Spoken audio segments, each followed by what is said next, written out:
Police Lahore पहुंच गई है। इस्लामाबाद पुलिस अदालत के हुक्म पर इमरान खान की गिरफ्तारी के लिए लाहौर पहुंच गई है। इमरान खान को अदालत के हुक्म पर गिरफ्तार किया जाएगा। इस वक्त आपको बड़ी खबर से मुतालिक अपडेट कर रहे हैं। इमरान खान की तोशाखाना केस में वारंट गिरफ्तारी। इस्लामाबाद पुलिस इस वक्त लाहौर पहुंच गई है। इस्लामाबाद पुलिस अदालत के हुक्म पर इमरान खान की गिरफ्तारी के लिए लाहौर पहुंच गई है। इमरान खान को अदालत के हुक्म पर गिरफ्तार किया जाएगा।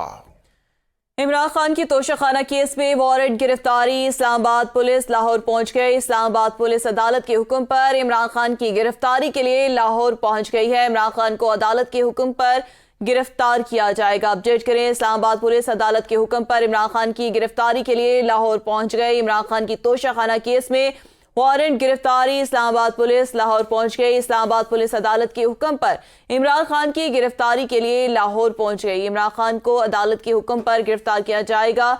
अपडेट कर रहे हैं, इमरान खान की तोशाखाना केस में वारंट गिरफ्तारी। इस्लामाबाद पुलिस लाहौर पहुंच गई है। इससे पहले भी हमने देखा कि मुतादिद बार ये खबरें आती रही कि इमरान खान को उनकी रिहाइश गाह जमान पार्क से गिरफ्तार किया जा सकता है, जिसके बाद हमने देखा कि कारकुनान की एक बहुत बड़ी तादाद वहां पर पहुंचती थी। और अब एक बार फिर से खबर आ रही है